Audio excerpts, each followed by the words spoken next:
Hero அவரோட ஏஜென்சியை open பண்ணிட்டாரு. அம்மா அப்பா தம்பி எல்லாரும் ஹாப்பியாக இருக்கிறாங்க. தம்பியோட டாக் ஆஃபீஸில் எல்லா பக்கமும் ஓடுது. எல்லாரும் அதை பிடிக்கிறாங்க. இந்த பக்கம் அப்பா திஸ்டிக்கு என்னமோ முன்னாடி கட்டுறாரு. ஹீரோ அதை கட்டாதீங்க, வேணாம் வேணான்னு சொல்கிறாரு. அம்மா ஃப்ரிட்ஜ் எல்லாம் ஃபுட் அடுக்கி வைக்கிறாங்க. ஹீரோ ஏன் எல்லாரும் இப்படி பண்ணுறீங்கன்னு எல்லா பக்கமும் ஓடுறாரு. க்ரஷும் ஹீரோயினும் டின்னருக்கு போகிறாங்க. அப்போது க்ரஷ் ஹீரோயின்ட்ட இந்த ரிசர்ச்சை நான் நியூரோ சர்ஜரிக்கு மாற்றலான்ட்டு இருக்கேன், இல்லாட்டி இது சஸ்பெண்ட் ஆயிரும் போல், நான் ரிசர்ச்சை காப்பாற்ற தான் இது பண்ணுறேன், நான் ஒன்று என்னோட நேம் இந்த ரிசர்ச்சில் வரணும் இதை பண்ணலேன்னு சொல்றாரு. நம்ம ரிசர்ச்சை அழிய விடக்கூடாது, அப்புறம் இதுதான் ரிசர்ச்சுக்கும் நல்லது ஹீரோவுக்கும் நல்லதுன்னு சொல்றாரு. ஹீரோயின் வீட்டுக்கு போறாங்க. வானத்தை பார்த்து படுத்திருக்கிறாங்க. அப்ப அம்மா என்ன அதிசயமா இருக்குது, என் புள்ள பகல் டைம்ல வீட்டுக்கு வந்திருக்கிறான்னு சொல்றாங்க.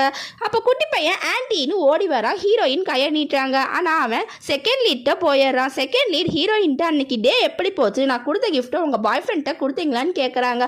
அம்மா உனக்கு பாய் ஃப்ரெண்ட் இருக்கான்னு கேட்கறாங்க. ஹீரோயின் இல்லைன்னு சொல்றாங்க. குட்டி பையன் அப்போ நீங்க